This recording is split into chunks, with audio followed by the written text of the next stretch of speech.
కొంతమంది జగన్ అధికారంలో ఉన్నంతసేపు ఏం మాట్లాడించదుగా, ఇప్పుడు కొంతమంది మాట్లాడుతున్నారు.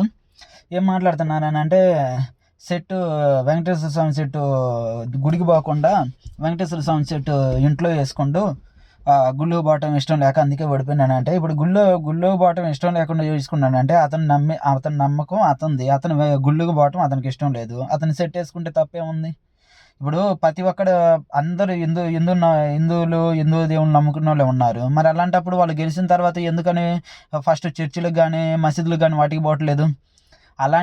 అట్లా మరి ఫస్ట్ ఈ ఈ మసీదులకో చర్చిలకో పోవాలి కదా. ఎందుకు మరి మీ గుళ్ళకే పోయి మీరు వాళ్ళ గుళ్ళకే దండాలు పెట్టుకుంటున్నారు ఫస్ట్ గెలిచినమ్మని? అతను పోవడం ఇష్టం లేదు, దాన్ని తెచ్చి రాజకీయాలు గడపటం ఏంది? అసలు రాజకీయాలకి దేవుళ్ళకి ముడిపెట్టడం ఏంది? అతను పోవటం ఇష్టం లేనప్పుడు అది అతని వ్యక్తిగతం. అదేమి పెద్ద రా దానివల్ల ఏందో రాష్ట్రానికి అయితే నష్టం రాలేదు కదా. ఏదో ప్రసాదాలు తినలేదు, సెట్లు వేసుకుండు. మరి అలాంటప్పుడు మరి మిగతా వాళ్ళందరూ కూడా అంతే చేయొచ్చు కదా.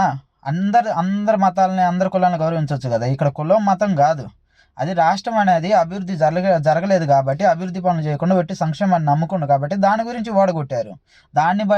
ఆ విషయాన్ని చెప్పకుండా సెట్లు వేసుకొని ఇంట్లో కూర్చుంటే సరే మీరు అన్నదే నిజం అనుకుందాం. మరి కేసీఆర్ చేసిన యాగాలు కానీ పూజలు కానీ ఎవరు చేయలేదు. మరి ఈ పాటికి మీరు అనుకున్నదే నిజమైతే కేసీఆర్ ఈ పాటికి ప్రపంచ నాయకుడు అవ్వాలి కదా.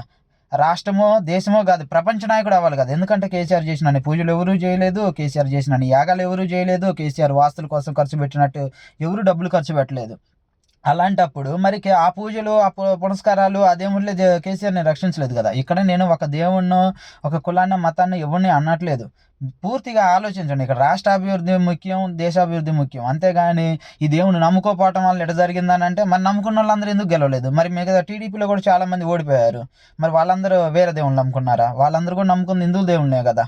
అట్లా హిందువా ముస్లిమ్సా క్రిస్టియన్స్ అని కాదు, రాష్ట్రం కోసం కొంతమంది చేసిన త్యాగాలు లేకపోతే ఇంకా వేరే వ్యక్తిగత స్వార్థాల కోసం ఎట్ట చేసినా సరే ఇక్కడ రాష్ట్రం బాగుపడాలని చెప్పి ఓట్లు వేశారు. దాన్ని తీసుకొచ్చి పనికి మాలిన విషయాలను తెచ్చి దేవుళ్ళ విషయాలు తెచ్చి రాజకీయాల విషయాలు తెచ్చి దేవుళ్ళకి ముడిపెట్టమాకండి. అది కరెక్ట్ కాదు.